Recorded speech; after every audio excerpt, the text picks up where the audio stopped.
Buenas tardes, compañeros, camaradas. Bueno, a ver, un resumen muy breve acerca del liberalismo. Pues podemos decir que el liberalismo nace como tal en el siglo XVIII con Adam Smith, ¿no?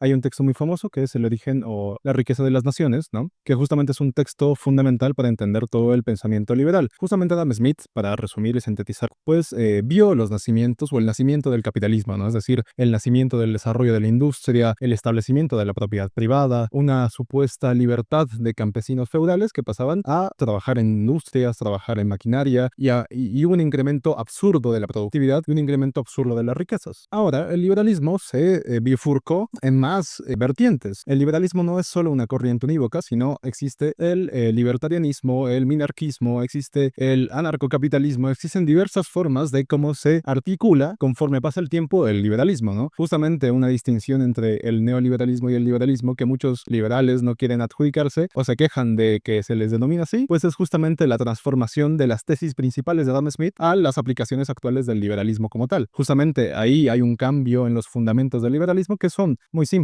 es decir, libertad, propiedad y derecho a la vida, ¿no? O sea, es con esas consignas nace el liberalismo justamente derivado de un movimiento filosófico metafísico. Y digo metafísico porque justamente, y esto de manera muy sintética para hablar de rigurosidad filosófica, aquellas doctrinas filosóficas que se sustentan en la metafísica, netamente, ¿no? Lo de que, bueno, podemos continuar, ¿no? Que estaba así, en las filosofías, ¿no? Justamente el rigor de las filosofías o que tienen algún tipo de filosofía, tiene que, si bien partir de la metafísica, no tiene que quedarse en absoluto en la metafísica, porque la metafísica sirve para articular el lenguaje, pero no sirve para explicar de forma concreta ciertos fenómenos de la realidad. Y es justamente ahí cuando el liberalismo establece toda su filosofía basada en supuestos metafísicos. Y eso es un gran problema que, bueno, podemos charlarlo en otra ocasión para tratar el tema específico de la metafísica y el tema específico del establecimiento, la elaboración de doctrinas filosóficas rigurosas y, por lo tanto, de ciencias que verifiquen aquellos supuestos filosóficos. Es un tanto más complejo, pero bueno, podemos seguir. El liberalismo, como lo podemos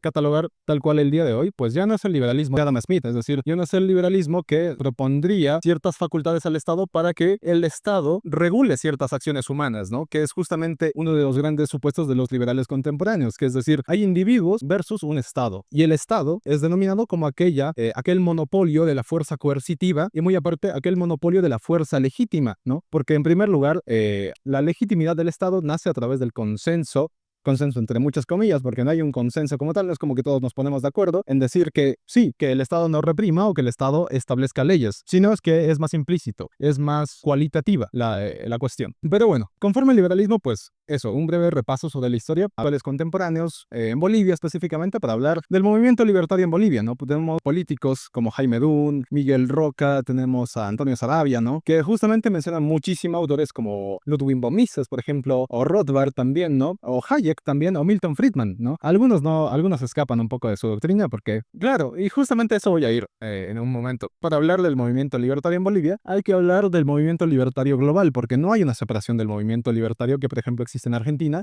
del que existe en Bolivia y del que se está financiando en Bolivia. Por eso hay que hablar de Atlas Economic. Justamente Atlas Economic es un derivado de una think tank, un think tank básicamente. Atlas Economic es un derivado, es un think tank estadounidense fundado por los hermanos Koch, que ya lo abordamos en una anterior clase. Si alguien no estuvo, pues se va a acordar. Este think tank, básicamente, los think tanks, sintetizar un poco, son movimientos que nacen para financiar cierto tipo de ideas, organizaciones que nacen para financiar e impulsar cierto tipo de ideas. En este caso, el liberalismo. Atlas Economic es fundado por los hermanos Koch, que curiosamente, hablo muy curiosamente, ¿no? Porque no puede existir una relación entre aquella familia que invierte tanto en el lobby estadounidense para financiar ciertos candidatos y que justamente por el mero altruismo se dedica a financiar think tanks liberales en todo el mundo. Sí, Atlas Economic tiene las instituciones derivadas de Heritage Foundation, que Heritage Foundation, al lado de Fundación Libertad, pues son organizaciones derivadas de Atlas Economic y derivadas de los hermanos Koch. ¿Y qué tiene relación eso con Bolivia? Pues justamente en Bolivia están presentes y en Bolivia están financiando ciertas conferencias, por eso van a ver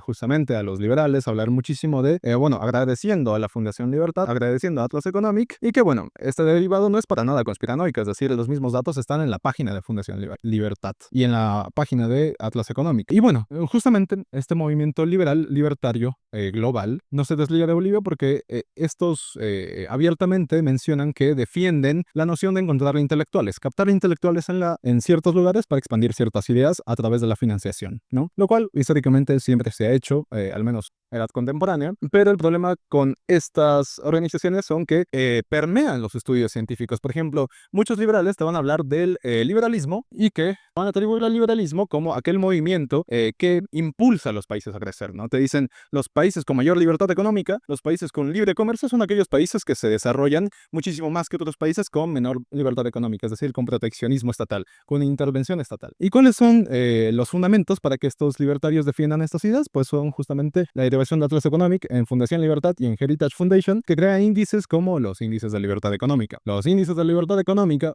son índices metodológicamente errados, son metodológicamente sesgados. Y esto no lo decimos por ser zurdos comunistas rojos, sino porque hay una academia rigurosa económica que se dedica a estudiar metodológicamente estos índices y hay una separación entre lo cualitativo y cuantitativo. A algunos que hayan hecho su tesis van a saber muy bien que es un pecado combinar ambos métodos, cualitativo y cuantitativo, en un mismo índice, interlazando ambos conceptos, lo cual deriva en justamente lo que defiende Atlas Economic, ¿no? Que es que siendo un índice de libertad económica que se debería basar netamente en aspectos económicos, econométricos y derivados, se mete en aspectos como para que un país, por ejemplo, tenga libre comercio, es, según el índice de libertad económica, es decir, para que un país esté por encima de los índices en libertad económica, tiene que reducir su intervención estatal específicamente en derechos laborales y en servicios públicos. Ese es un requisito. Hacer eso te sube de manera exacerbada en los índices de libertad económica. ¿Y cuáles son esos países? Pues supuestamente en el primer lugar de el índice de libertad económica tenemos a Singapur, ¿no? Singapur es un país pues históricamente muy represivo y muy coercitivo, ¿no? Es curioso que lo pongan en primer lugar los del índice de libertad económica porque hasta hace poco pues te metían a la cárcel por comer chicle en la calle, ¿no? Pero justamente esto se debe a la metodología, al error metodológico del índice de libertad económica que te mide aspectos cuantitativos y cualitativos. Por ejemplo, tiene un apartado, son 42 variables las que se toman en cuenta para hacer estos índices y uno de ellos es la percepción jurídica, la percepción de seguridad jurídica. Es decir, yo puedo preguntarte, por ejemplo, no sé, compañero, ¿tú cómo percibes la seguridad jurídica en Bolivia? La seguridad jurídica. ¿Cómo percibe la seguridad? Sí.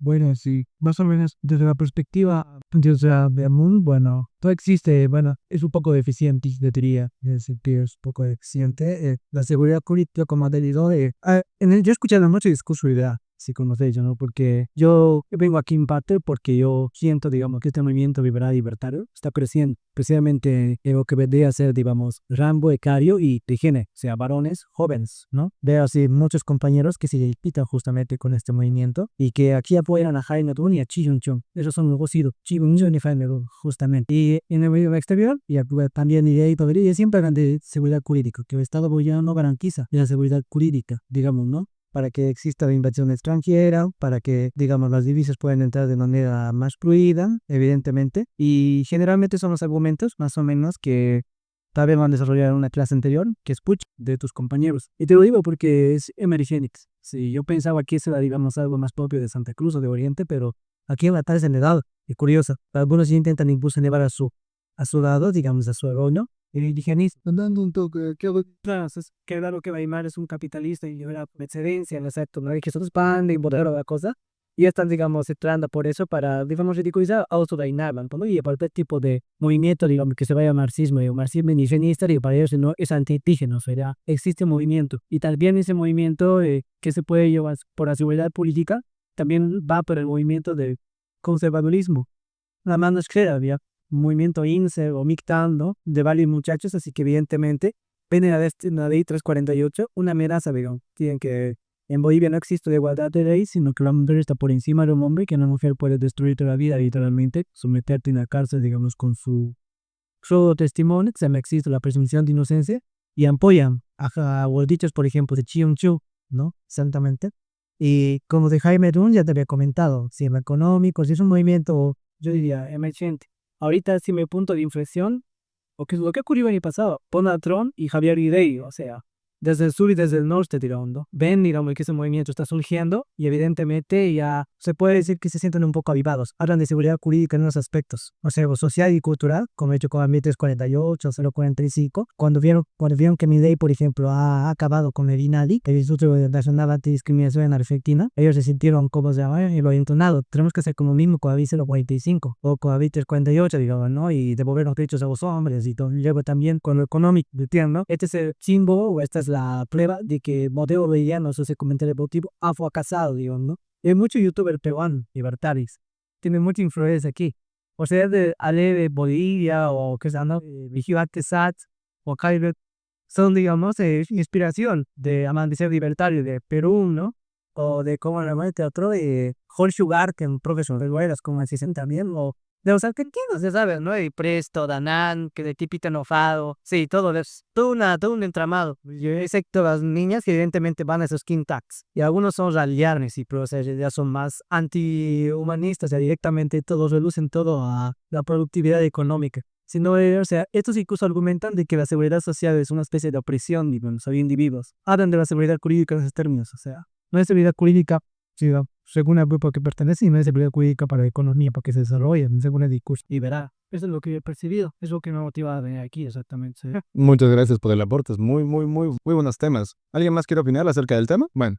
Entonces, tiene mucha razón lo que menciona el compañero, porque justamente, muy aparte, el índice de libertad económica se ha utilizado de manera muy símil para diferenciar o generar un espectro, ¿no? Entre socialismo y capitalismo, ¿no? Es decir, como que más libertad económica te conduce más acá, y menos libertad económica te conduce más acá, como si el socialismo fuera un espectro, ¿no? Al que, digamos, vamos asomándonos poquito a poquito, y mientras el capitalismo fuera igual, un espectro que tenemos que asomarnos y con ciertas políticas nos alejamos, ¿no? Es una noción muy metafísica y hay que tener un rigor para entender estas cosas porque se calan, y justamente este florecimiento de tantos movimientos libertarios, liberales, es propio de que este discurso se vende muy fácil. Es decir, yo te digo capitalismo es más acá y tú me crees, yo te digo socialismo es más acá y es cuando el Estado hace cosas y también me crees. Bueno, no hay un acercamiento como tal, no hay estos foros de charlas de debates, ¿no? Para diferenciar y catalogar qué es socialismo, qué es comunismo y por qué el índice de libertad económica no te dice ni siquiera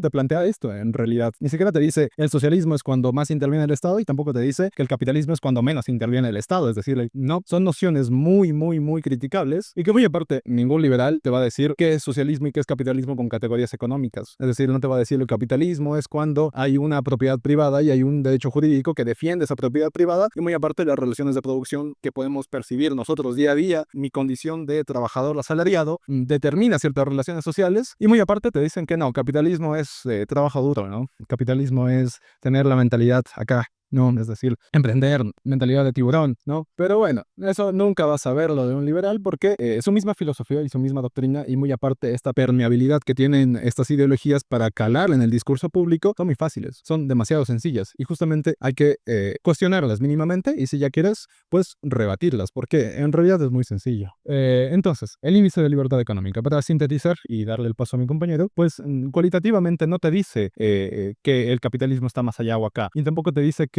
hay una relación directa entre la menor intervención del Estado y la mayor libertad económica y por lo tanto el progreso de un país, porque justamente hay una relación y hay índices que contradicen todos estos supuestos, por ejemplo el índice de felicidad, los índices Gini, por ejemplo, ¿no? Que miden qué tanta libertad económica hay en un país y a partir de la desigualdad, o incluso los índices de ecológico, por ejemplo, que son otros índices sumamente interesantes que directamente te destruyen cualquier PIB histórico porque básicamente se basan en un extractivismo totalmente brutal, que comparado con las ganancias y el ascenso del PIB no te da una ganancia, más bien te da una pérdida. Pero bueno, justamente ese es un problema que hay que tocar y es un tema que falta profundizar porque este corto periodo no me alcanza para hablar de todos los temas que se tienen que hablar. El índice de libertad económica, el liberalismo comete muchísimas falacias en su discurso, es solo cuestión de investigar un poco y darte cuenta de que no es causal de que haya crecido tanto, no es causal que sus índices estén tergiversados y estén absurdamente sesgados, y no es causal que ningún país haya progresado con libre comercio en toda la historia, ¿no? Ha habido procesos, es decir, no es que la política netamente liberal haya producido un progreso y no es que la política netamente proteccionista haya producido un progreso en sí, sino que depende de determinadas condiciones, en todo caso, que ha habido ciertos progresos y ha visto ciertos retrocesos, ¿no? Y bueno, para sintetizar eso.